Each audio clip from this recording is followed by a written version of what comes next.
webinar is entitled Pedestrian Safety Enforcement Operations, and it's being delivered as part of the Federal Highway Administration's Pedestrian Focus webinar series. Today's program is going to focus on how agencies can use enforcement operations to improve pedestrian safety. And we'll be hearing about a recently developed enforcement guide, along with several case study examples of enforcement programs from locations around the country. The panel of presenters today is going to feature several individuals, including Will Price, who's the Highway Safety Specialist with the Enforcement and Justice Services Division at the National Highway Traffic Safety Administration. Ranjit Walia, who's an urban planner with Civic Eye Collaborative. Sergeant Richard Ruth of the Orlando Police Department. And George Branyan, who's the Pedestrian Program Coordinator with the Washington, D.C. Department of Transportation. My name is Dan Jolene, and I'll be facilitating today's webinar. Attendees, if you can hear me, if you can click the hand icon located in the upper right corner of your screen to let us know that you can hear us. Hopefully we'll start to see some hands going up. All right, great. Excellent. Looks like folks can hear me okay. We're glad that you are all here today to join this webinar. It should be a great presentation. I just want to go through, before we get started, just some quick background, housekeeping sort of information. If for some reason your computer freezes during the webinar, please reload the website and log back into the program. You should be able to rejoin the session at that time. We'll be posting presentation slides and recording of the webinar to our PBIC website. So you'll be able to look back at anything you missed during the presentation today. The presentation slides and the video archive should be available within about 1 to 2 weeks. Hopefully we'll have the presentation slides up a little bit later today. Please note that attendees will not be able to speak during the webinar, though you will have the ability to submit questions and comments using the chat function. You can feel free to ask questions at any time. We're going to hold about 20 to 30 minutes at the end of the presentations for a discussion period. Later today, you're going to receive a follow-up email from the UNC Highway Safety Research Center with a link that will allow you to generate a certificate of attendance for the webinar. If you're attending the webinar with multiple attendees at one site, please just make sure to forward the message to each of them so everyone can download their own certificate. The email is also going to contain a link to the website where we'll post the presentation materials from today's webinar. And then again, within about 1 to 2 weeks, that page is also going to feature a copy of the the recording of today's webinar in case you'd like to pass it on to anybody else. The webinar has been approved by the AICP for 1.5 CM credits. You can check the online AICP event calendar for more information on those. If you want to learn about more PBIC webinars or check out our past webinars that are archived on our website, you can do that by visiting www.pedbikeinfo.org/webinars. Before we start the presentation today, I just want to take a quick poll of the audience. We're interested in hearing from you all about how many participants are joining from your site. So if you can go ahead and cast your vote in this poll, it'll help us better understand how people are viewing our webinars. You might just be by yourself attending the webinar. Some of you might be joining with a group of 2 or 3 people, 4 or 5, 6 or 7. So we just want to get a handle on how people are viewing our webinars and whether you got a group together who will be watching the show today. So take a couple more seconds and cast your vote, and then we'll go ahead and move on with the presentation. Okay. Looks like we're nearly done. Just about 5 more seconds on the poll, and then we'll go ahead and close that up.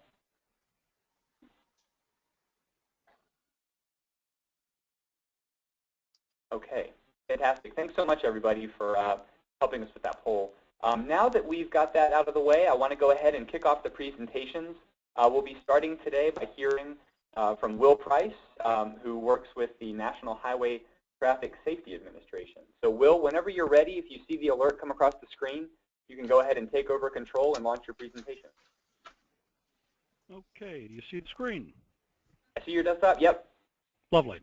Okay, well, good afternoon, everyone, and thank you for taking the time out of your day to spend a little time with us to talk about the pedestrian enforcement operations guide that we put together. My purpose and presentation is really to provide you with some background on how this all came about, who was involved in it. We'll just take a couple of minutes and then we'll hand it off to the folks who are the real experts. Get into the deeper dive with you. So moving forward here. Okay.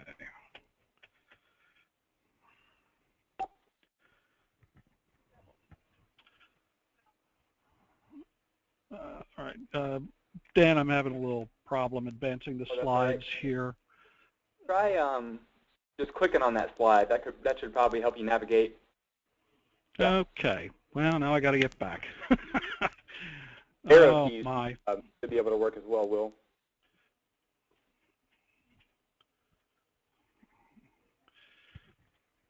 Yep. Oh boy. Okay, so sorry folks for that bit of confusion. So let me give you a little background on how this all came about.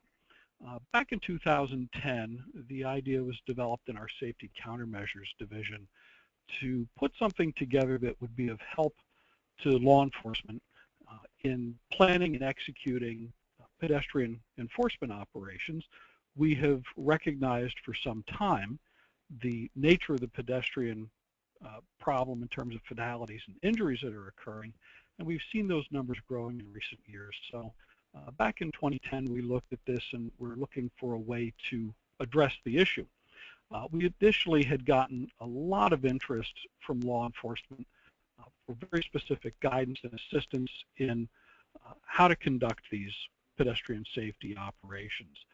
So as a result, with our sister division, Enforcement and Justice Services, we partnered with Safety Countermeasures in managing the effort, and so the project was handed off to me to manage, and then we worked very closely and cooperatively with our colleagues in Safety Countermeasures. So how did we do this? Well, we contracted with Aclaro Research, a local firm, to develop the guide for us, and there was some specific information about the outcome that we were looking for, but we wanted to ensure that we had the input and the feedback from the people who knew most about this, and that would be our partners in law enforcement, the highway safety professionals, pedestrian safety advocates, and others who spend their time addressing pedestrian issues to help formulate the content and how to present the information. Aclaro used a Delphi process for collecting and sharing information, and through a number of processes they were able to coalesce this into a usable format, which resulted in the pedestrian enforcement guide that we recently published. So who contributed to the process? Well, a lot of folks did. We got input and expertise from around the country. You can see on the screen the acknowledgments of the organizations and the individuals who assisted us, and you'll be hearing from some of them today, in George and Ranjit, and they were absolutely critical to the process of understanding what we needed to do in formulating this this operations guide. So rather than NHTSA attempting to put this together and provide direction, we relied on the subject matter experts to tell us what really needed to happen. And so our subject matter experts did a great job of working together and arrived at the finished product, which is now online. So the interesting thing about this is, although this was planned many years ago, we executed, got the product finished, got it up online the end of the year, early this year, and that coincided with the Secretary pushing his Mayor's Challenge for Safer People and Safer Streets. It's a pedestrian-centric operation, an emphasis on this, and on the screen you'll see the screen that will take you to the link for the Mayor's Challenge, and above is the URL. So anybody who's interested in looking at the content for that can just simply go to that. You might notice in the upper right corner they've promoted the webinar that we're on today. So we're very proud of the product, and we're very happy to be able to contribute to the Secretary's efforts on pedestrian safety. I should also say that we worked with our friends and partners over in the Federal Highways who took a look at the finished product and provided us with some very good and insightful content and feedback to help fine-tune that guide. So we thank them for their assistance as well. Now, you can get the guide. It's available online at no cost to you at NHTSA.gov/pedestrians, and there is a tab under Guide and Guidelines, and if you click on that, you'll find the link to the enforcement guide. You can download it, you can view it online, and like I said, it's available to you at no cost, and we hope that you'll take advantage of this and profit and benefit from the information that our colleagues have put together for you. Our administrator, Dr. Rosekind, obviously is very interested in this as well. His contact information is available to you there. So I'd like to thank you all for listening. I hope that helps set the table for the folks who will follow me and provide you with the kind of information that I think you're going to find very helpful and very useful. Okay, great. Thanks so much, Will, for that introduction. And as Will mentioned, we are going to be, the guide is a great tool. I think if nothing else after this webinar, we encourage you to go download that, take a look at it if you haven't already. The link to the archive page where the webinar materials will be housed following the webinar will also contain a prominent link to that guide. So everything will be there in one place for you to get over to NHTSA's webpage and download that and see their other information that they have on related topics. We're going to move on with our presentation in just a moment. I first want to go ahead and launch one more poll, and I'd like to ask everyone if they can take a look at this one and cast your vote. We're interested in hearing from you about whether your community is currently conducting pedestrian safety enforcement operations.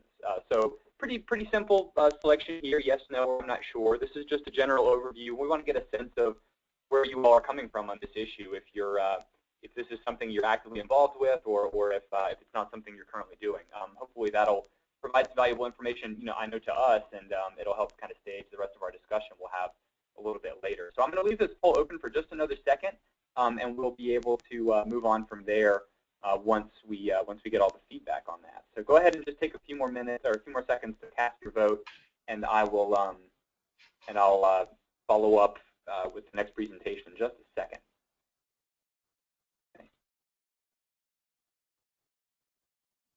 Okay. It looks like everybody's had a chance to vote, so I'm going to go ahead and close the poll here. Thank you very much. Our next presenter is Ranjit Walia. Ranjit is with Civic Eye Collaborative, and he's got a lot more important information for you to share with you on this topic. So Ranjit, as soon as you see the screen, yep, you're on, and we see your slides. So go ahead whenever you're ready. Okay, so I'm going to give a real quick overview about kind of, what our operations, just to kind of get things going, and then I'll tell you a little bit about the New Jersey experience and what we did and how we got going and kind of what the results were and what our PDs have thought about it. So, okay, there we go.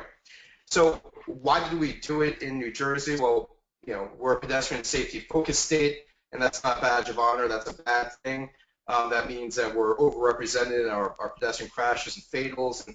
And what I like to say when I'm giving this training is that statistics tell some of the story, which is we have 1,003 pedestrian fatalities, averaging around 125 a year, averaging around 5,000 injuries. And while injury rates have declined, fatalities have remained steady. These are just really eye-opening and bad numbers, but never mind the actual statistics.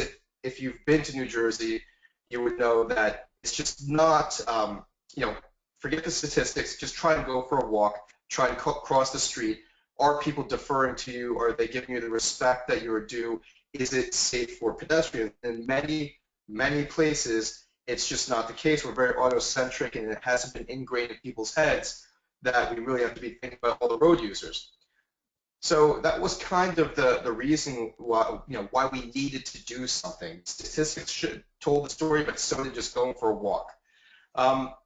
So what are pedestrian safety enforcement operations? They're structured but defensible, and that's what's important. And this I said yield to, but in New Jersey we changed our law in 2010 to stop and stay stop. But they're structured and defensible operations, and there's a few people who are involved. You've got a decoy officer, which means that you're not just waiting for pedestrians to cross the street. You actively have what we call the decoy officer initiating crossings, and I'll explain that in just a bit. And we also suggest that there's an educational component that go along with these operations, and part of it is the warnings and citations are coupled with community outreach, and we'll kind of talk a little bit about when you want to think about warnings versus citations, or at least what we've learned about that.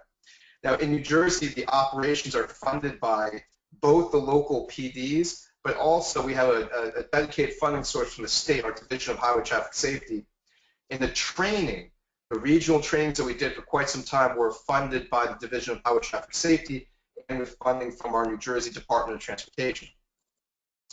So this was the issue before structured pedestrian safety enforcement training. The problem was the subjectivity of failure to yield, or now, as I said before, New Jersey stop and stay stop. How did you know when a person was supposed to stop for you as a pedestrian?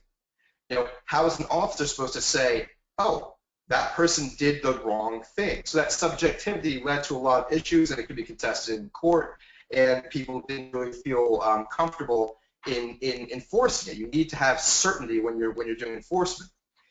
There was also the issue of shared responsibility. So it was, you know, pedestrians do the wrong thing, so why should we focus on drivers? Why should there be any sort of focus at all? And we kind of, in the training, I'm not going to go into all right now, but the idea is, you know, listen, if you've got if you're a driver, it means you have a license, which means you are supposed to go through specific training. You're piloting a vehicle that could be potentially very dangerous, and if you do something wrong, you're very likely, if something bad happens, to either severely injure or kill a person. So that's why we say that the focus should be on motorists first before you can move on to have pedestrian enforcement, in our opinion. The other issue was downtime while teams waited for pedestrians to cross. So when people would do some kind of pedestrian enforcement, it was basically officers sitting in a cruiser trying to observe a crosswalk or an intersection and see if something bad happened. That means there's a lot of time when nothing is happening, and so it's not very efficient use of their time. The other issue, of course, is that drivers and pedestrians were generally unaware of the law or had a pattern of violating them. And that's why these operations was really important, is to have that education and that outreach, because people aren't, you know, when they're getting the driver's license, they're not really getting training on what are we supposed to be doing for pedestrians. And same thing with officers. They're not getting that specific training at the academy. This was training to address those issues and go over the statutes that govern. Okay, what is PSE training? It's education for enforcement personnel, and it's training on the specific operations.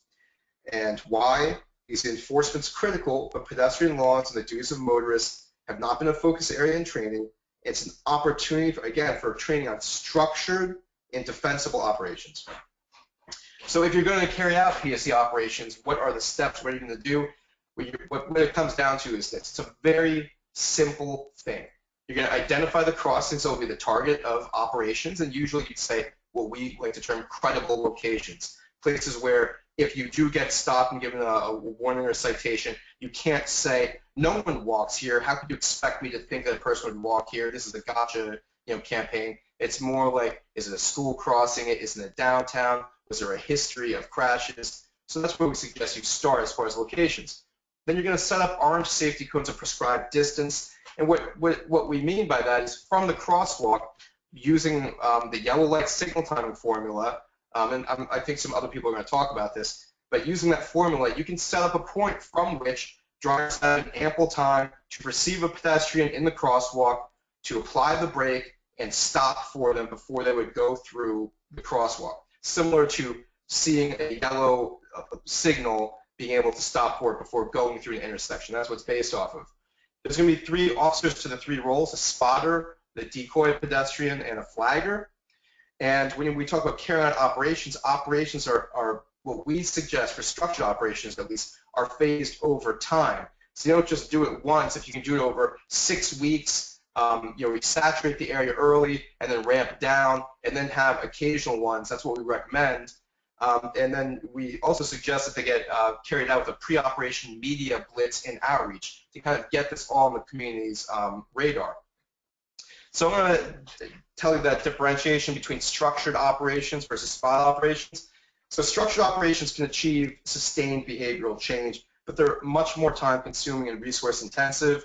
The components of the plan are the training of the officers themselves, choosing the locations, ones you're going to rotate through, the engineering, and that's the very simple low-cost things like striping, the stop for pedestrian signs, advanced stop bars, education, making sure that you're not just springing this on people, but beforehand to motorists you're distributing flyers, you have sandwich board signs, indicating when people are entering or leaving an enforcement zone, that there's warnings, that you have media outreach, earned media, let people know we're doing this, it's the reasons why we're doing it, and feedback signs. That's what you see in the picture there. It kind of tells people, well, we started at this percentage of people stopping for pedestrians, and it's risen to this. And it was the same sort of feedback system. So the idea is to make it high visibility. You don't want this to be a secret. You want as many people to talk about it as possible in order for it to be really effective. And again, I've said enforcement, we suggest a schedule 6 weeks, intensive, beginning ramping down, and locations, at least 4 locations that you rotate through. So you can't anticipate where the enforcement is. You don't have to just change your behavior in one place. You don't know where it's going to happen, and thus pedestrians come on your radar, and you'll start behaving correctly anywhere in the community. What we did in New Jersey is we did data collection. So we would actually collect the data at the places where the enforcement was going to occur, as well as other control points. And what we found is if you do carry out the operations over 6 weeks in a structured way, it changed behavior. And it changed behavior for quite some time. Now, if you stop the enforcement, behavior will drop back down to the less desirable stop or yield to rates. What are spot operations? So spot operations are just sporadic operations over the course of the year, and you might see a temporary change in behavior if it's conducted in isolation, but it's not going to really be long term because people can quickly forget or just be like, oh, they're just not doing it anymore.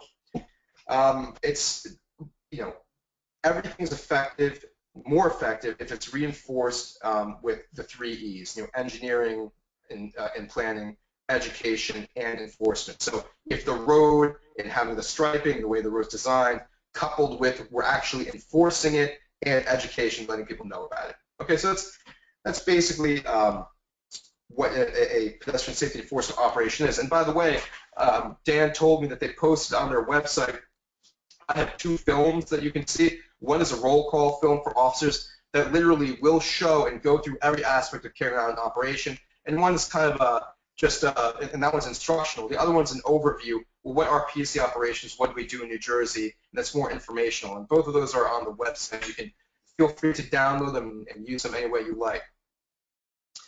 So in New Jersey, we started doing this in 2007. I was asked to do an evaluation about what was happening and how effective we were. So in 2007 is when we had started pilot workshops. And the idea was, okay, we heard about this thing, this pedestrian safety enforcement, these operations. I had seen it actually at a conference, and it was Redmond, Washington, who had been carrying them out. I was like, we really need to do something in New Jersey. I reached out. We had some people come in. We learned how to do them. We built from there. But in 2007, the idea was, look, we'll have a pilot workshop, and let's get some support and buy-in. And they were so effective that DOT, our New Jersey DOT, our Division of Highway Traffic Safety, and enforcement personnel all said, this is worth doing. Let's keep doing it. And right now, we've been doing it for so long, it seems so distant in history now to us that there were questions. But way back when, there were a lot of questions like, should we do this? Is it worth doing? Is this a trap? A whole bunch of things. And those questions all went away. So 2008, because we got that buy-in, we began regional trainings. And the idea was, let's just keep offering this training. We'll reach out to all our PDs, and anyone who's interested can come and receive this training and be a kind of train the trainer or peer trainer in their community. And that began in 2008. We would usually do at least 3 a year, and we would divide our state up as northern, southern, central regions. What we also did was test those structured operations that I alluded to in the previous slides in South Orange and Montclair. What we learned was they're very effective, but they're resource intensive. You have to have officers you can deploy intensely. And it's also that kind of data collection. It's that education and that outreach that also takes time. So, we found in 2008 the program was very popular and we had a lot of training requests. In 2009, we continued those regional trainings, but then what we also did is we formalized the program. So we were fortunate, and this is what I would suggest if you can do it, if you want to look at this from a statewide perspective, find an institutional home. Find someone who will kind of quarterback and keep pushing for it. In our case, it was Division of Highway Traffic Safety with some support from DOT. They required that pedestrian safety enforcement training be received in order to get pedestrian safety grants. And more importantly, pedestrian safety enforcement became an eligible activity for their grants. And we also have something in New Jersey called the Pedestrian Safety Fund. And what that is it's fed from when there's a pedestrian violation, a certain portion of the funds from the ticket go into that fund. And what they did is they changed it so that this money was available to carry out ped safety enforcement operations.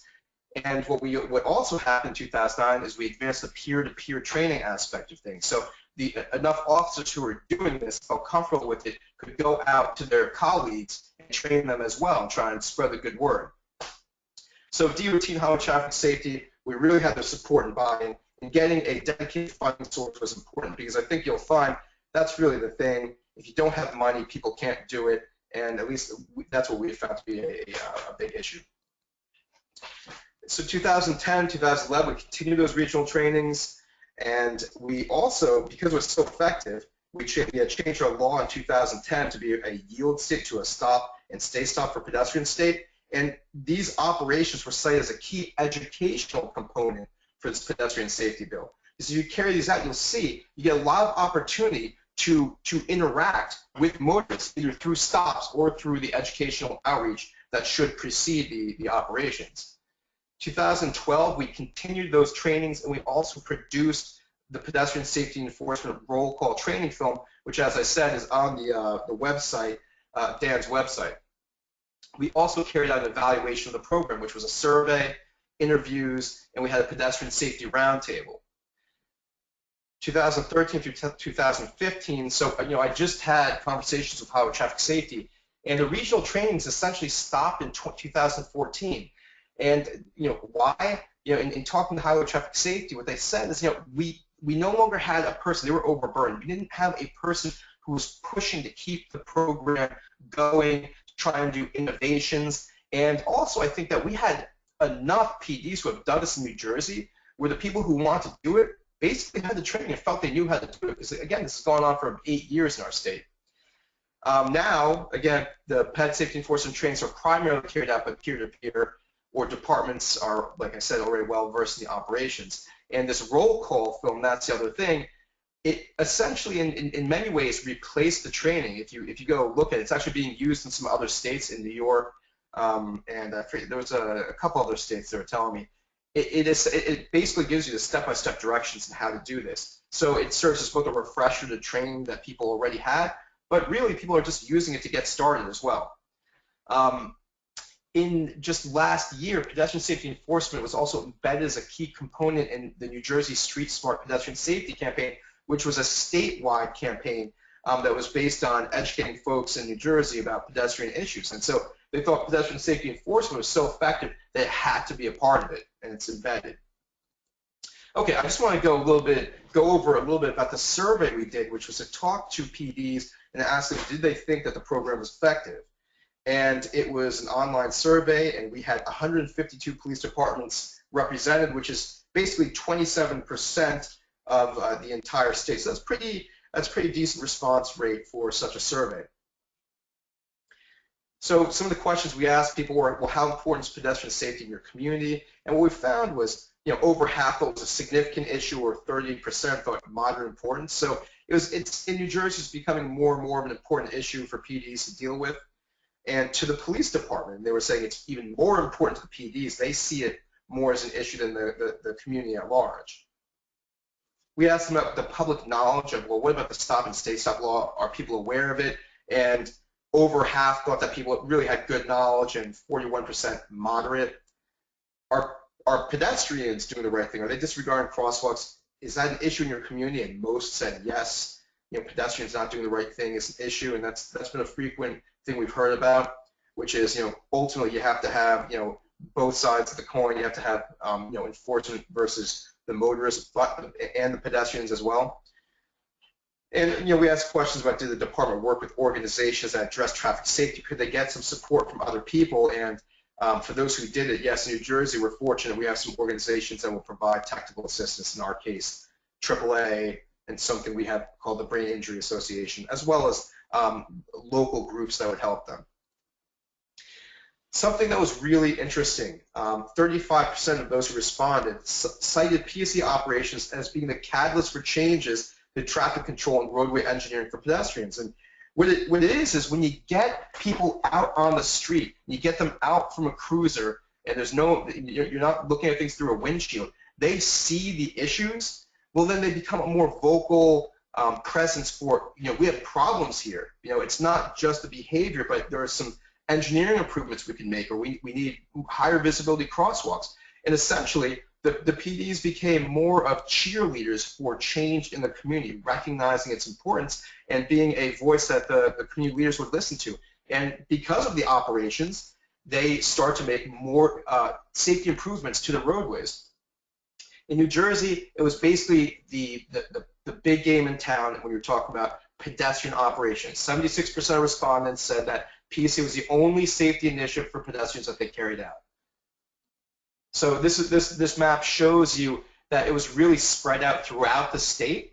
This is where operations were happening, so it was everywhere for the most part. We asked people about needs and improvements. So this is what we discovered, that most PDs conduct less than 5 operations a year, which is kind of more along the spot operations situation, but several conducted 15 plus. And I'm familiar with a lot of the communities that were doing it regularly, and they love it. They embrace it, and they feel it really changes things in the community. And just the public dialogue, the way people talk about pedestrians, they really are on the radar. Several PDs had discontinued it because of staffing cuts. And what was interesting is we also saw that pedestrian safety enforcement was funded by PD budgets, 59%, supplemented with highway traffic safety grants. So it wasn't just the grants themselves, but people were really embracing it and dedicating their own funds to it, which was fantastic to learn. Most PDs issue both warnings and citations. I didn't really get into that, but the idea is that when you carry out these operations, we suggest that for at least a week that you give people warnings. And the reason for it is that anytime you're going to give a citation, it's going to take a lot more time. You're not going to be able to process that many people. It's going to basically shut down the operation while you're dealing with that individual. If you give warnings, for the initial outreach education phase, you can give out, 15 or 20 warnings for each citation. And so initially, if you want to just get the word out, people will start talking about it with the warnings. Now, of course, if you just stick with the warnings, it's not what we suggest. You eventually people do have to understand that there will be a citation if they keep doing the wrong thing. But to introduce things, especially where it hasn't been enforced a lot, the idea is to say, okay, we're letting you know, we're carrying these out, pedestrian safety is important, we're going to give you a warning this time, but, and then you can have your safety message. Now, the other issue is in New Jersey is tracking it. What about your data? Tracking was limited to the number of warnings and citations reported to the Division of Highway Traffic Safety, and manpower and funding are the biggest limitations. So what did they say were the needs and improvements? What did officers say? They said that they'd like to see more PSAs and educational materials. They'd like more handout and print material, more signage, banners, all that stuff that's needed for that kind of pre-operation blitz, for that educational aspect of things. They'd like to see more online training videos, and we did do that in putting out this roll call training film, and more grants for engineering improvements to improve the pedestrian realm. They had said more training dates and locations, and they want to say, well, when we're through with working with the motorists, or we feel that we've done that adequately, how do we deal with the pedestrians? How do we work with them? And those are some materials we really feel like we need to develop. Although, as I said, there was a statewide campaign launched in New Jersey called Street Smart.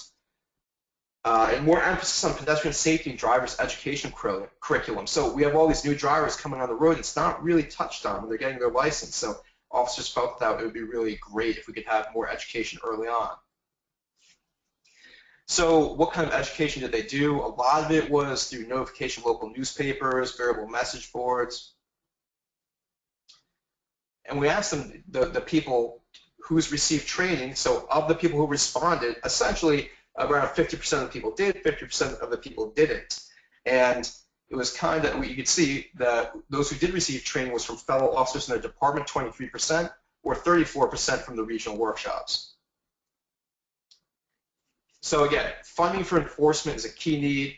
Public service announcements, getting that, media and earned media out there, off-the-shelf materials that they can use. And again, those educational messages and providing convenient training for the officers. So just a couple closing thoughts. We need to address pedestrian education and compliance in general, but specifically with enforcement operations.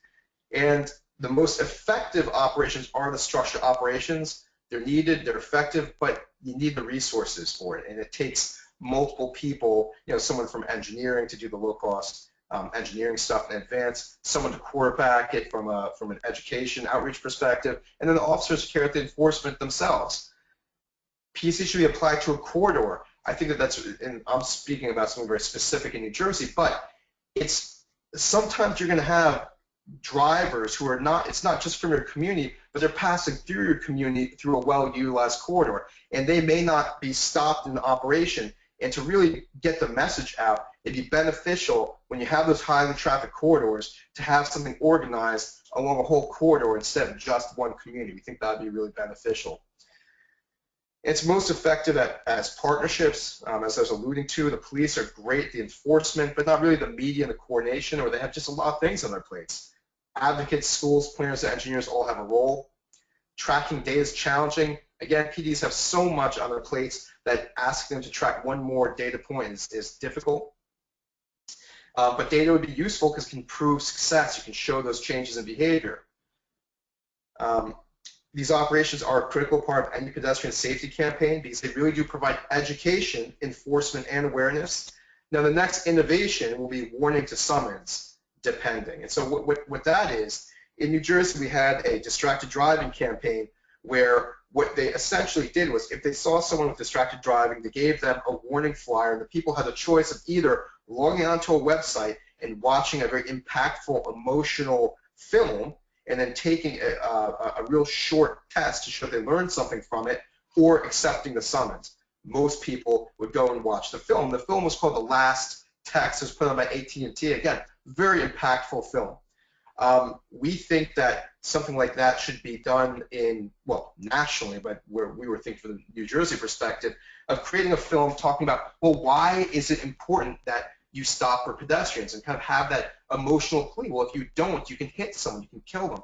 What's the impact? What happens to their families? What happens to you as a driver?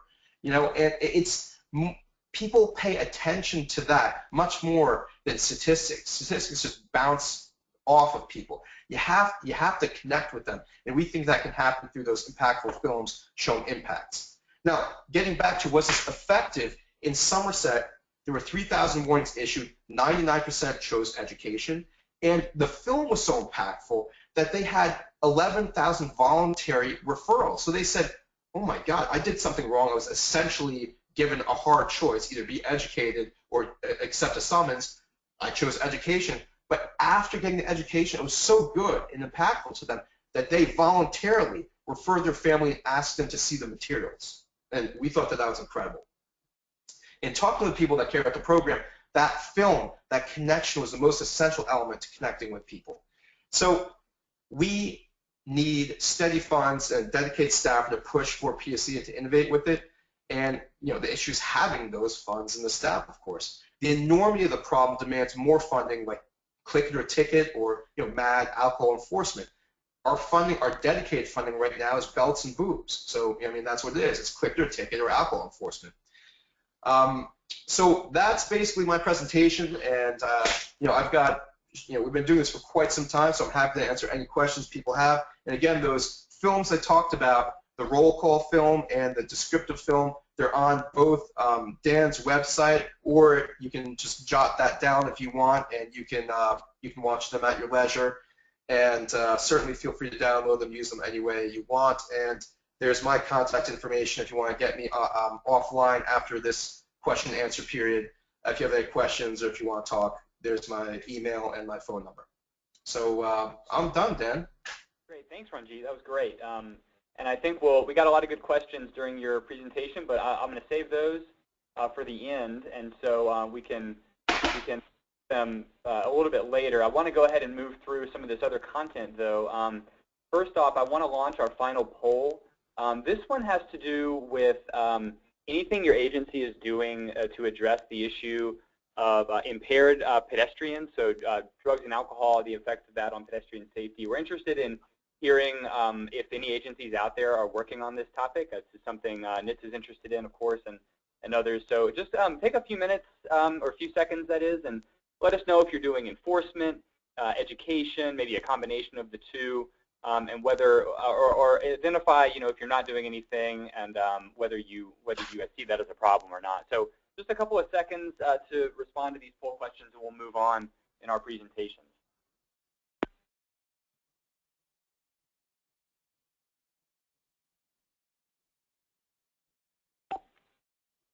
Maybe 10 more seconds for this poll, and then we'll go ahead and move along.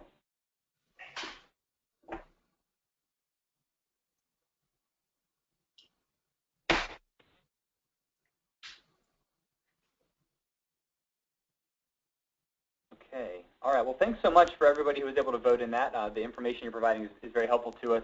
I'll go ahead and close the poll right now, and we'll move on to our next presentation, which will be from Sergeant Richard Ruth, who's with the Orlando Police Department. And so, Rich, when you get the screen control, if you accept that and go ahead and launch your presentation, we'll go ahead and move on from there. Great. Can you hear me? I can. Yeah, I can see your screen too. All righty. Good afternoon, everyone. I'm Sergeant Rich Ruth, the Orlando Police Department Traffic Enforcement Section. Some of my content is going to touch on some of Ranjit's. Basically, our PSEs are very similar in how he described. I'm going to speak about our perspective here in the city of Orlando and some of the pedestrian initiatives we've employed, their results, and some of the future efforts that we help to achieve here. Basically, Smart Growth America issued a Dangerous by Design report back in 2011, 2014 to spotlight pedestrian safety and identify some tools and practices to address pedestrian safety throughout the U.S. Unfortunately, Orlando-Kissimmee metropolitan area, which if you've ever been down here, is really not much of a metropolitan area, but Orlando-Kissimmee topped the list both 2011 and 2014. They basically come up with a pedestrian death index based upon our census population, the number of walkers, and things like that. Now, these two cities are not adjacent or contiguous. We're really kind of tied solely through our tourism here in Central Florida with Disney World and its surrounding tourism industry. But we're about 45 miles apart, and I can tell you on our population on any given day is much greater than what the census indicates. If, of course, there's no way to factor that in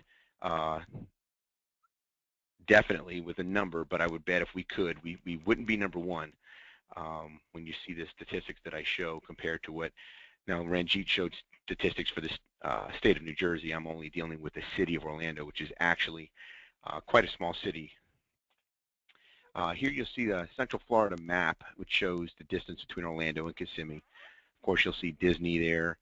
Universal Studios Orlando is in the city of Orlando. Disney itself, most people don't realize, is not in Orlando. It's really in the Orlando area, or you fly into the Orlando International Airport.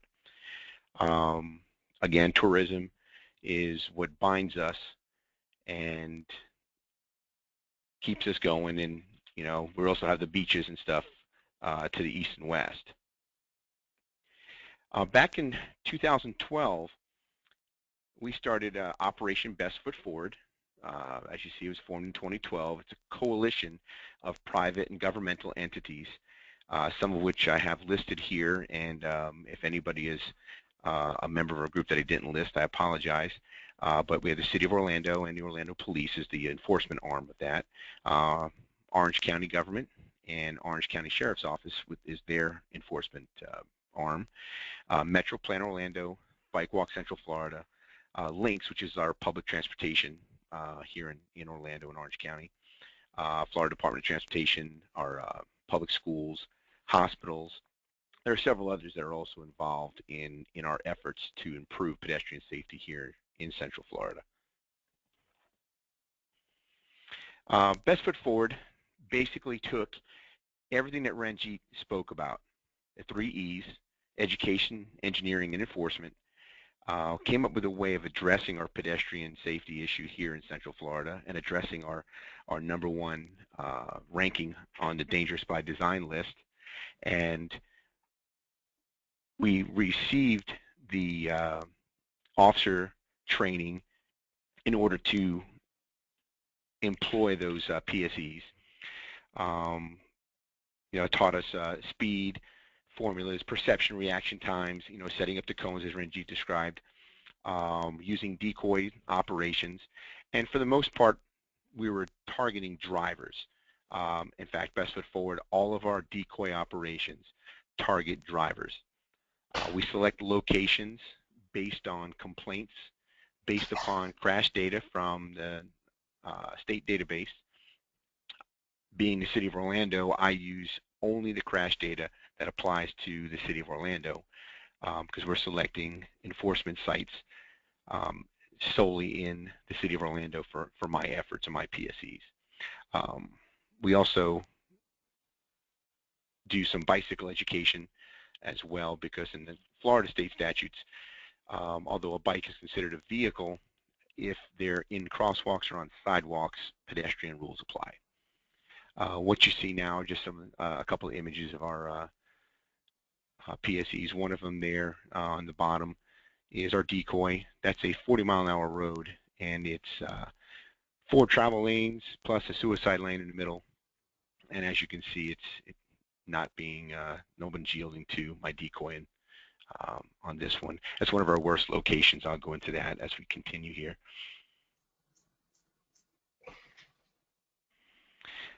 Basically, we've been doing this since 2012. I took over as a traffic enforcement officer and the Best Foot Forward representative for Orlando Police Department in April of 2013. What I see are the results. Yield rates have improved at many of our crosswalks. Most of them are crosswalks under 30 miles an hour, both mid-block, but for the most part, intersection crosswalks, which are signalized. Anywhere we've enhanced engineering with the RRFBs, if you're not familiar with that, it's a rectangular rapid flashing beacons. It's almost like a train stop. They're amazing when they put them in. I'm sure they don't, they're not cheap, but cars yield when those lights go off. Our enhanced crosswalks have had good, really good yield rates and improvements. Some other places we've improved engineering in the City of Orlando, whether intentional or not, we've done away with some slip lanes for right turns, where previously the pedestrian had to cross a slip lane in order to walk out to a traffic island and then continue from there to try and actually cross the road. Where we've done away with those, we've had 0 problems with peds crossing and yielding issues. Now, the reduction in the number of crashes, I'm not so sure we've reduced the number of crashes, and this is where the importance of accurate data comes in. I'll go into more of that as I move along, because I have found a lot of issues with my agency's crash reporting errors that are causing us to look like we've had more pedestrian crashes than we've actually had. And it's not easy to figure that out because that requires me to read every one of our pedestrian crashes for a given year and then comb through it and find out where we made a mistake. Some of the other locations I talked about, the one I showed a photo of, the mid-block crossing or a 35-mile-per-hour or higher road are the worst for yield rates. We see a short-term improvement, but it goes right back to its prior yield rate. The worst thing that I've seen in the 3 years, unfortunately, our fatality rates in the city of Orlando regarding pedestrians has not changed. In fact, this year I think we're going to actually go up. So looking at all that they've done in the last 3 years and the staffing that's been put into the Operation Best Foot Forward, I'm trying to figure out if I can find better data to show where we should be targeting, where we should be putting our staffing and employing our efforts here. So as you see, I look back in 2012, we only had 6 fatalities. 2013, we had 7. 14 back down to 6. To date, we've had 5 this year in the city of Orlando. 4 of the 5, the pedestrian was at fault. Again, our pedestrian crash numbers, when you're just talking crash numbers in general, may be incorrect. I just finished yesterday afternoon, in fact, going through every pedestrian crash from 2014 and found several errors that I'll discuss here in a second.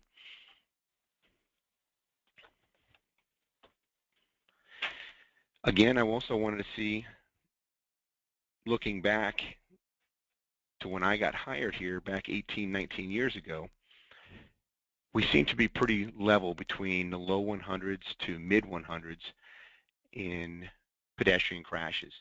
I also saw that we were writing many more pedestrian, for lack of a better word, jaywalking citations. I'd like to see a correlation there, but again, as I get into current data from like 2010 to present, I'm seeing numbers in the 200s for crashes. But if the reporting errors that I found in 2014 extend back, those crash numbers may not reflect the correct number of pedestrian crashes that we should have had.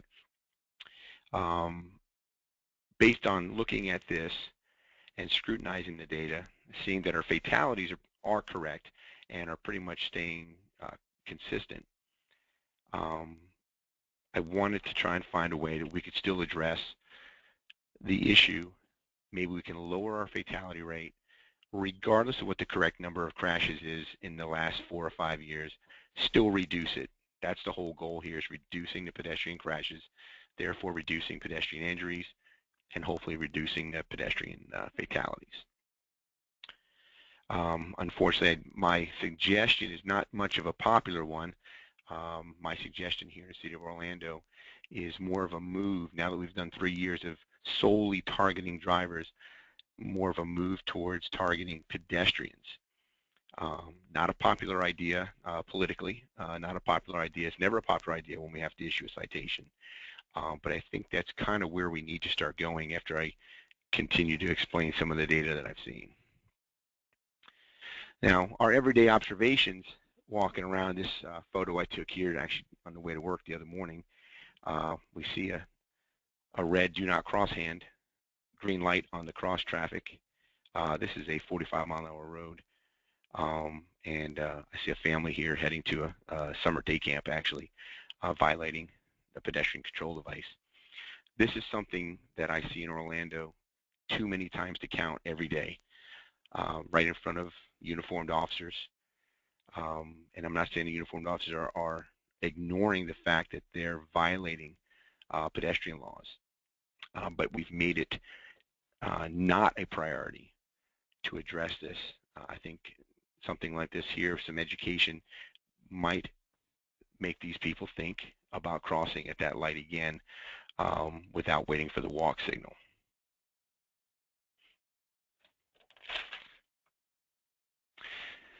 So when I look at all this data, I use some of the portals that the state of Florida has to access the state database, and decided that there were some funds available from the Florida Department of Transportation that would allow us to target all three modes, cars, pedestrians, and bicyclists alike. We first were given the grant money back in March of 2014, and we ran our first grant period from March through August of 2014.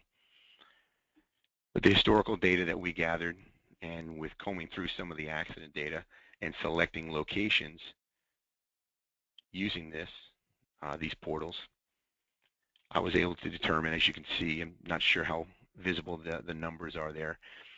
There's no given day of the week that really stands out. We have pedestrian accidents every day of the week. However, the mapping tool allows me to see where we're having the most accidents. And these are just strictly pedestrian accidents. It's giving me corridors, it's giving me exact locations.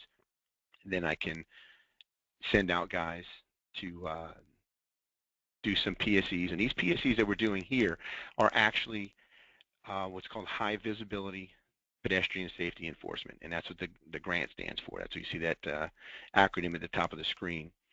So what I was able to do is take 4 to 5 officers, send them to 9 to 12 selected locations on different days, and I tried to choose locations that we could target pedestrians, cars, and bicyclists alike. Of course, there are some locations that targeted one of the three, maybe more than the other, but for the most part, most of our intersection locations could target all three of those. Now, when reviewing the data and choosing these locations, 2014, our pedestrian crashes, just under 70% of them were the fault of the pedestrian, where the pedestrian was violating a right-of-way or some pedestrian control device. While also looking at that, I combed over the last 7 years of our traffic homicide unit fatal call-outs or great bodily injury call-outs.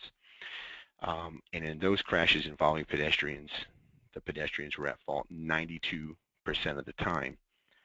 So again, I'm thinking, what can we do if we're targeting cars solely through our best foot forward operations, which I still think we need to continue? Are we going to change pedestrian behavior? We may alter driver behavior, but I don't think we would have stopped any of these fatal call-outs. With the grant funds and the PSEs that I scheduled from March through August, these are the breakdowns of our traffic contacts and violations. As you can see here, we had nearly 5,000 violations, resulting in nearly 5,000 traffic contacts during that grant period. Of that, 4,000 of the violators were pedestrians. So that's making up just over 80% of our violations during those grant-funded PSEs. We were contacting pedestrians. As you see, the citations that we issued were 175, nearly 3 times the amount of citations we issued for pedestrians alone compared to the same time frame the year prior. I think if we were to continue operations like this, I think that we can continue to alter pedestrian behavior, as well as still address drivers not yielding to PEDs, and overall generate a much safer environment for pedestrians and drivers alike. Now, for future initiatives, short-term wise, my goal was to get pedestrian crashes below 200 a year. Now, when I reviewed the 210 that the state database says that I had for 2014, my numbers dropped to approximately 160 to 170 pedestrian accidents. So due to the inaccuracies by our officers drafting the reports, and specifically with a Florida crash form, most of my inaccurate reports were actually unattended parked vehicles that were backed into maybe in a parking lot, and the officer listed the person who owned the vehicle as a non-motorist which automatically in our database flags it as a pedestrian accident. So I had to remove those. So now I also have to revise my short-term goal because I think we are below 200. I think I'd like to get below 150 short-term, and in the next year or two and out get below 100. In my time here at the Orlando Police Department, we've never been below 100. 111, I believe, was the lowest number we've had since I've been here. If we could get below 100, I think we'd make a huge dent in our fatality rate and injuries as well. Now, I'd like to see our agency, and I've been trying to sell this to our command staff, our entire agency commits to a daily education and daily enforcement of pedestrian laws. The state of Florida pedestrian statute has 18 subsections in it, only 3 of which pertain to vehicles not yielding to PEDs. The other 15 deal with pedestrians violating various rules, such as not using crosswalks, adjacent crosswalks, violating pedestrian control devices, things of that nature. If I could get the department to put it into our policy that in between calls, during our downtime, whenever we witness cars not yielding to PEDs, PEDs not yielding to cars, PEDs violating crosswalks, and bicyclists not following their laws as well, that we take the time to make contact with those folks and do some education. Doesn't have to be a ticket, but a contact and some education goes a long way. Sometimes people just don't know.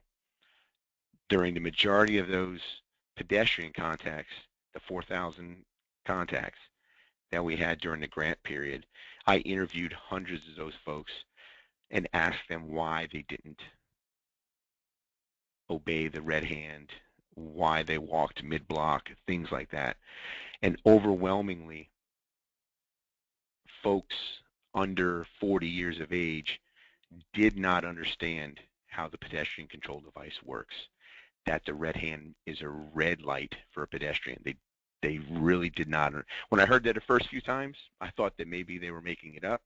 But when I heard it hundreds of times, I knew that there's something to it.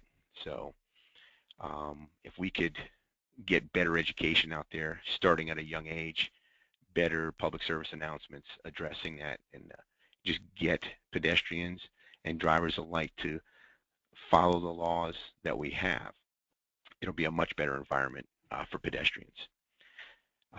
We're also seeking to obtain additional FDOT grants. We received a second grant last year. It was a longer time frame.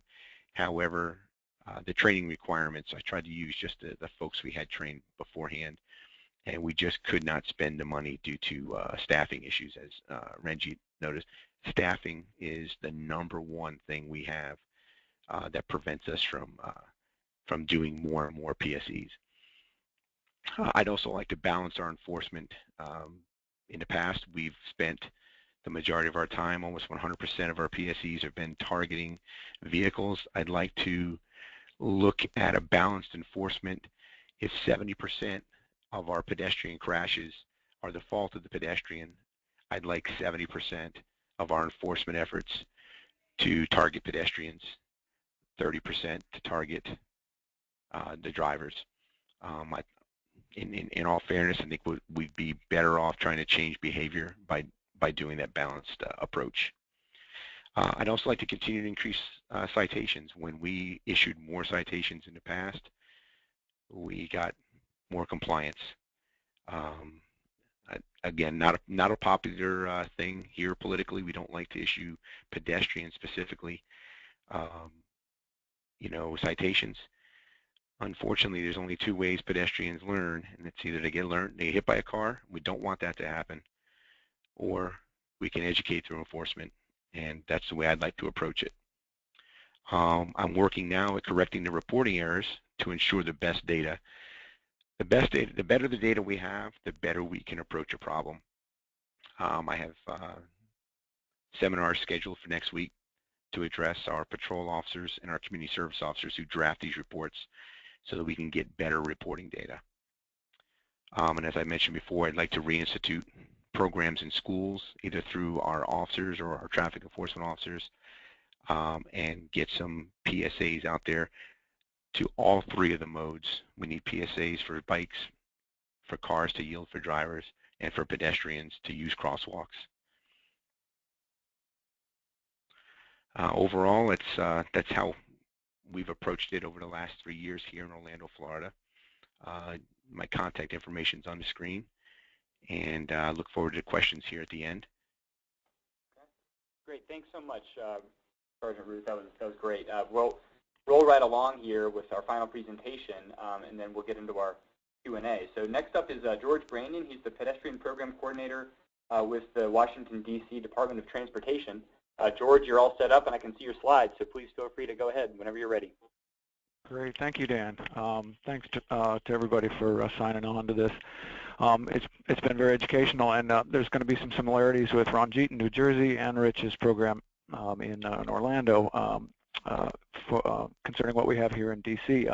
Our pedestrian safety enforcement program is a partnership between our Metropolitan Police Department and DDOT, the district's Department of Transportation. And I want to start with a motivational quote of the day, which is from our regional administrator here in the Mid-Atlantic region, Dr. Beth Baker. And she said way back when I first got into this business in the early 2000s that the 3 E's of traffic safety are enforcement, and publicity about enforcement. And that's something I've taken to heart. I think we all know that enforcement is one of the strongest levers to pull on modifying behavior of road users. And if you can get publicity about that enforcement, then it just doubles the impact. So that's a quote that I like to live by. And for us in the district, compared to the other two jurisdictions, New Jersey and Orlando, we have a lot of people walking. We are second highest in the country in terms of our walk to work rate, and this is actually 2012 data. We had a full percentage jump, and now our walk to work rate is 13%. And the public transportation pie, the light green, or rather the largest green pie, that's we're upwards of 40% of people are getting to work by public transportation, and every one of those is a walking trip. So we're looking at half the people going to work in the district are on foot, at least all or some of their journey. And so it is very important as a quality of life and as a safety issue. Our crash trends in the district are looking a little bit problematic on the total crashes, but the pedestrian fatalities continue to decline. The 5-year average from 2005 to 2009 is about 17 fatalities per year of pedestrians, and from 2010 to 2014, it's about 10.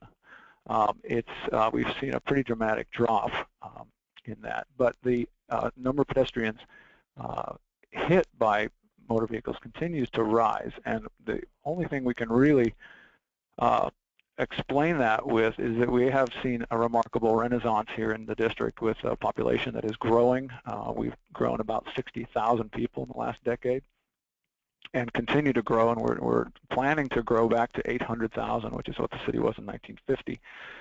And those people are moving into new buildings, lots of new condos in multiple parts of the city that are redeveloping, and they're all very walkable neighborhoods. Most of these people moving in are not bringing cars, or if they do, they don't drive them very much.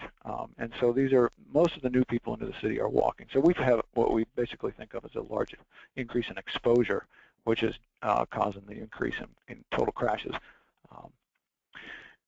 And so when I take a look at the crash data to look at what are some of the causal factors, what I find here, and this will vary, I think, significantly from Orlando and from New Jersey, is that the largest single category of pedestrians struck are in the crosswalk with the signal. Again, because this is a city, so we have large intersection density, and most of those intersections are signalized. And this is older data. This is 2010, and the only thing that's changed is the numbers of people in these categories. It's now about 260 people hit in the crosswalk with the signal category. Not in the crosswalk, what we think of jaywalkers is a smaller group, and then in the crosswalk with no signal is another fairly substantial group. The ones that we think of as being so problematic are not particularly large, like against the signal in the crosswalk, which is about 39 people in 2010 were hit going against the signal. So we focus our enforcement and our engineering countermeasures on where we think we get the best bang for our buck, and that is signalized intersections, and then at crosswalks that don't have signals, which is either stop controlled or uncontrolled, and we hopefully then get at that not in the crosswalk category, because if people are not using the crosswalk, often it's because there isn't one available or one that is conveniently located for them to use. So that we think we can get at that by looking at those other two. The severity of the crashes shows up pretty dramatically in this slide, in that you can see that if you're with the signal in the crosswalk, the chances of being struck fatally are pretty low. We had 0 in 2010. We have had a few in the intervening years. In particular, we've had elderly people hit by a turning vehicle in the crosswalk, and given the vulnerability of elderly, we have had a couple fatalities of that type. We still do have 15 disabling injuries there, which is a fairly, not an insignificant number. But if you're not in the crosswalk, you see that we had 5 fatalities in 2010 where people were not in the crosswalk. So I think this does jive with what Rich is saying in Orlando, is that the fatalities typically are pedestrians who have stepped into a traffic stream, stepped into a fairly high-speed road.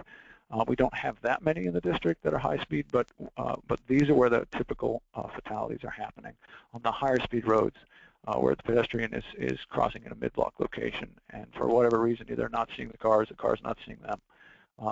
So that's an area of concern, but it's also one of the areas that's hard to countermeasure. It's just we're not going to build fences up and down New York Avenue where it's a higher speed road in the district. There are people, they live there, there are hotels. It's tricky. It's a lot of trade-offs trying to attack that. In the crosswalk with no signal, we did not have any fatalities that year, but we just had a fatality on Wisconsin Avenue just a couple days ago, where a person was clearly in the crosswalk and a driver just came along, did not apparently see them at all, and killed a young man. So it can, our uncontrolled crosswalks are a concern, and I focus on those on the engineering side. The correlation between speed and pedestrian injury and injury severity is well known. I'm sure a lot of people on the call already know these statistics, but these are from, this is what NHTSA is using. It's a little bit lower than the ones that are quoted from Europe, from I think the British Ministry of Transport. But basically, I put this here just to show that if the vehicle is going 46 miles an hour, severe injury is a 90% chance, and that's pretty bad. So we need to get speeds down, and speeding, I think everybody should remember, aside from all the other targeted enforcement techniques that have been talked about, and I'll talk more about, speeding enforcement is pedestrian safety enforcement, because if you can get people on the streets that are posted at 25 or 30 to go closer to 25 or 30, they will avoid a crash, and if one occurs, it will be less severe. Some of the strategies we've used is, again, targeting those signalized intersections, and these are some of the slides I've used in trainings with the Metropolitan Police Department over the years. And again, we in the district, unlike suburban locations, in the district, our biggest pedestrian crash problem is at signalized intersections with the left and the right on green, and sometimes the right on red. But the largest number, when I look closer at the crash data, is our left and right made on a green ball when a pedestrian is in the crosswalk with the signal. And then at uncontrolled marked crosswalks where drivers fail to stop, or perhaps there's the multiple threat. I don't know if people are familiar with that, where multiple lanes approaching a crosswalk are very problematic, especially on higher volume roads, because one car may stop and the car in the next lane will not know why that vehicle stopped, although by law they should slow down and stop, because you're not supposed to pass a vehicle stop for a pedestrian. That's typical uniform vehicle code in most states. But that can lend itself to a very lethal crash, because the car that doesn't stop is usually moving pretty fast. So the overall components of the DDOT MPD pedestrian and bike program are, we've had a training program since 2005 when I first came on board from the state of Maryland, where I'd done some of the similar types of things, and we've trained probably over 600 officers in a half-day or full-day training over the years. We sort of wound that down in 2011 when we were able to get the Metropolitan Police Department to create a pedestrian and bike enforcement distance learning module, and that went live in 2011. and it is mandatory, and every officer has to take it. We do have overtime funds through our NHTSA highway safety funds that can be dedicated to pedestrian and bike safety enforcement overtime. We also have traffic control officers, sort of what we call our DDOT cops, who do manage traffic, but they also were given, a few years ago, legal authority to write tickets, and they do write blocking the crosswalk, blocking the box, and occasionally other moving violations.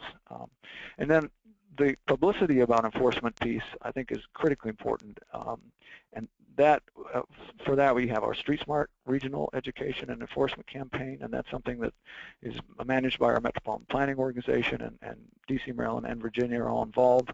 And we do fall and spring campaigns where we have a lot of bus sides, bus backs, transit shelters, inside bus cards, TV. We just added TV commercial this year, but we've had in the past had a lot of drive time radio. And again, we have targeted messages trying to get the stop for pedestrians, yield to them when turning, targeted to drivers on the radio typically, and then the bus sides and transit shelters are pedestrian messages. And Rich will be happy to know that one of the messages we say is wait for the walk signal, as well as use crosswalks. So we try to, again, target as best we can. Again, this is one of the hardest things to do, is to cut through the noise and get an effective education message with messages that actually meet the need. People don't, the attention span is about 3 seconds that people look at an ad, and you got to get a lot of information in 3 seconds into people's heads for them to start to think about it. We have had good evaluations of the awareness of the program. Whether we're getting behavior change from the program is much more difficult to assess. So we don't, we've been doing this for over 10 years, and we continue to see awareness of the campaign go up. But again, we're also seeing our pet crashes go up. So it's tough to know what's going on. We also have a DC oriented campaign called Road Rules that the MPD has created with highway safety funds, and again, that's targeted at bicyclists, pedestrians, and drivers. And then the most recent initiative this year, we became the latest Vision Zero city in the U.S., and that has put a renewed emphasis on enforcement in addition to the other E's in terms of driving down high severity and fatal crashes of all types. I want to get philosophical for a minute, and this came up a bit in Ranjit's slide, and the debate about who should we target more, and who's more to blame, and that discussion. And I think it's clear that both drivers and pedestrians have duties and responsibilities, but what I wanted to say is that the dangerous behavior is more important than risky behavior. And what I mean by that is that the first priority of law enforcement, I believe, is to protect the vulnerable and the law-abiding from those who pose a hazard, and that's typically drivers. On the other hand, as Rich was saying, we do have pedestrians who do dangerous things or hazardous things, risky things. And so the second priority should be to protect people from themselves. And this is something that police officers traditionally have not been all that wild about. When I've been in the trainings, I've talked to, I asked the police about, well, how did you used to feel about seatbelt enforcement, back in the 80s? And the older officers, nod their head and remember that was something that took a long effort to get officers to realize that they can really make a difference in reducing fatalities by actually pulling people over for not having seatbelts on and making that enforcement effort, because that's something a person is only going to punish themselves by not wearing a seatbelt. And so that's sort of the approach with jaywalkers, is that jaywalkers, they're assessing the risk and they're making a choice. That choice may not be in compliance with the traffic control device, but if they make the wrong choice, they're the ones who are going to bear the brunt of that decision. And so while I'm not saying ignore them in any way, I'm saying that the first priority is those who are going to pose a hazard to others. So we've used a number of tactics at signalized intersections, again, drawing from our data. And so here you have what's marked as the conflict zone, and then you can locate your officers downstream in order to catch the drivers who might force pedestrians to stop in their movement. Because any time a pedestrian has to alter their path or slow their path or stop, they have given up the right-of-way, and that then is a violation. And we don't want to encourage drivers to try to do that. Now on a uncontrolled crosswalk, again, the way we had set this up, and there's actually good stuff in the new NHTSA guide to pedestrian enforcement on how to set this up. But you have the conflict zone in the crosswalk, and then you put some officer teams downstream of each side of the crosswalk, and then you have your decoy officer with a radio in the crosswalk. Now, you might have to have officers on the downstream side close enough to observe it. It's one of the things that happens with certain policies and rules in police departments is the officer who writes the ticket has to observe the violation. That's not the case in every police department, I understand, but that is the case in some. So you have to tailor it based on that. This is the sort of the schematic we use, and so basically, and this is also in the NHTSA guide now. You know, if you have a mile per hour posted speed, you put a cone about 161 feet. There's 88 feet of stopping distance, but we give the driver a lot of leeway. And so what that means is that the pedestrian decoy officer would not step into the crosswalk after the car has passed that cone. That really makes it extremely fair and structured type of operation, so that will stand up in court. Often we've had drivers who've gone to challenge the ticket and said, the policeman jumped out in front of my car, and the officer was there to say, no, this is a structured program. We've had training, and you know, there's this cone and 160 feet back, and I didn't step out in the crosswalk before or after the car had passed that. He had plenty of stopping distance, and so that's worked out pretty well. But I will say a warning about location, and that is that you want to look for the step out, the decoy or crosswalk sting, the decoy operation. You want to look for locations that are on collectors or perhaps minor arterials, and typically in mixed commercial and residential neighborhoods where you're going to have the pedestrian foot traffic anyway, not using some kind of isolated location that could look like entrapment. But I would keep the posted speeds to maybe 35 at the absolute max, but I like 25 or 30. And 4 lanes, you get more than 4 lanes and higher volumes, I think that's a problem. I think that's a road that is not safe based on federal highway guidance without other engineering countermeasures. Rich talked about the rapid flashing beacon, and I think that's also a great place to target enforcement, where you have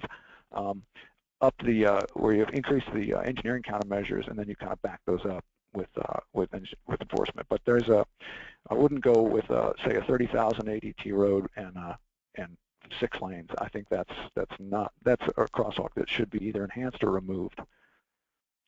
So here's just some photos of up in the Mid-City area of DC or near Columbia Heights, people may know of, and those are officers crossing the street, and again, we set up the crosswalk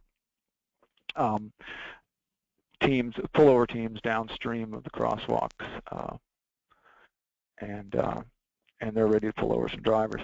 For jaywalking, which I think can be a legitimate focus, I think you really want to look for people who are just putting themselves in a hazardous situation by interfering, and this is a key part, interfering with the driver's right-of-way. I mean, the whole point of having some rules of the road is that pedestrians have the right-of-way sometimes. Drivers need to respect that.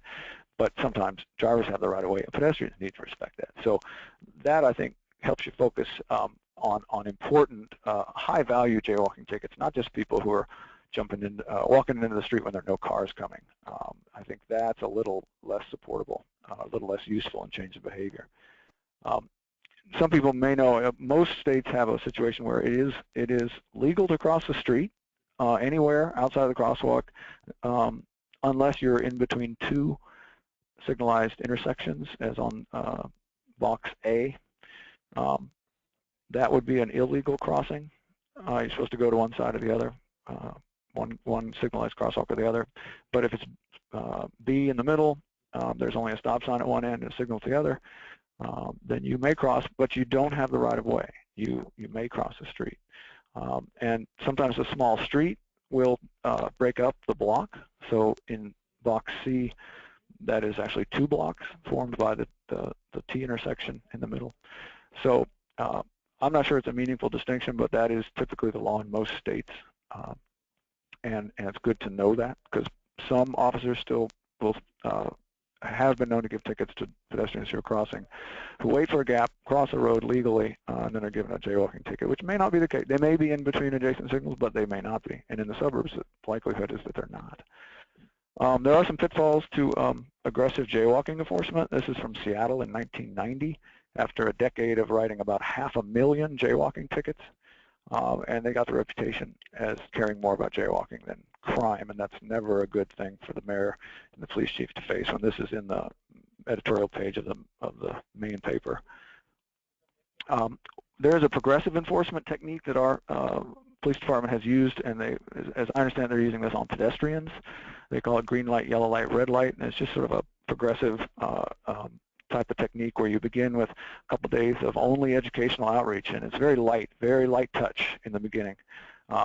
Just saying hello, not saying anything judgmental, handing out some educational materials, but not telling anybody they've done anything wrong. And then the yellow light is where they start giving them verbal warnings with the educational material and telling them you need to stop jaywalking, and this do you understand the rules and the laws, and then the red light is where they then start giving them some citations, and they found that helps avoid sort of the really strong reaction. I think that Rich alluded to, that it can be very unpopular to give jaywalking tickets, but if you warm them up this way, it works a little bit better, and you can get some behavior change if you're there regularly.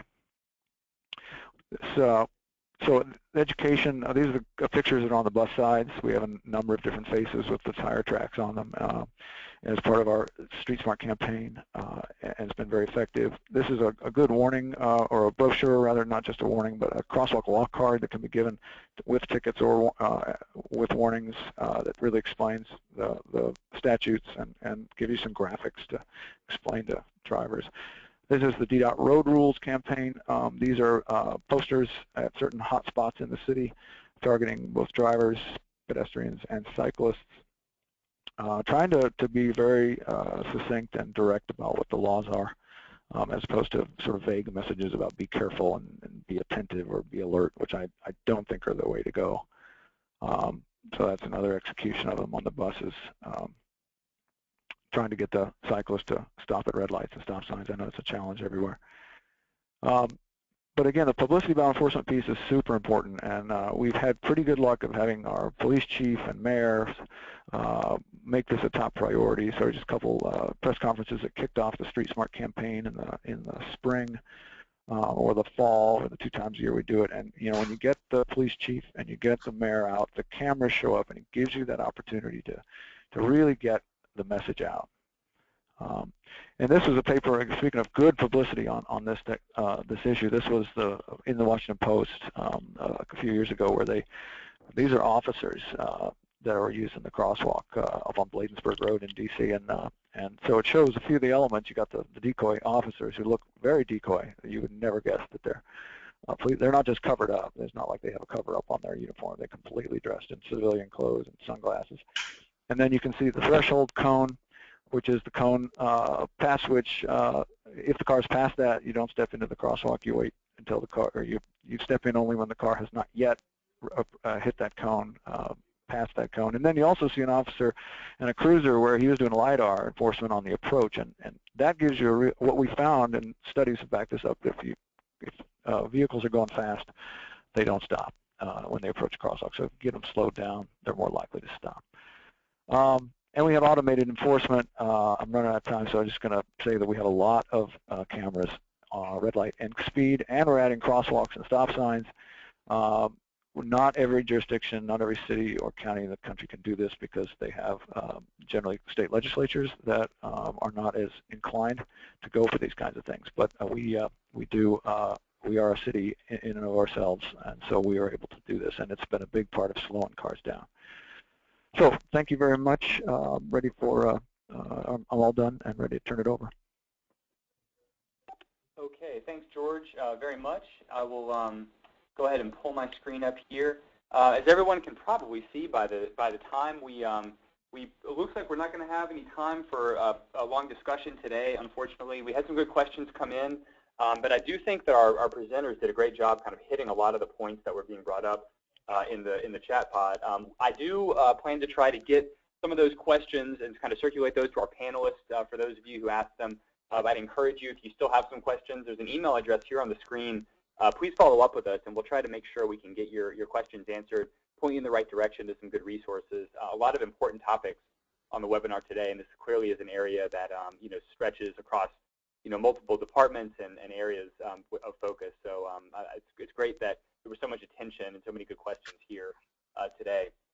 I'd just like to finally make a note or a reminder that you will receive an email later today that's going to have a link to our webinar archive page. So be on the lookout on that page for both the webinar slide materials that we'll post, as well as the archive video of this presentation. You'll be able to refer back to it and share it with others, maybe who weren't able to make the session, along with those links to the enforcement guide and some of those videos that Ranjit mentioned.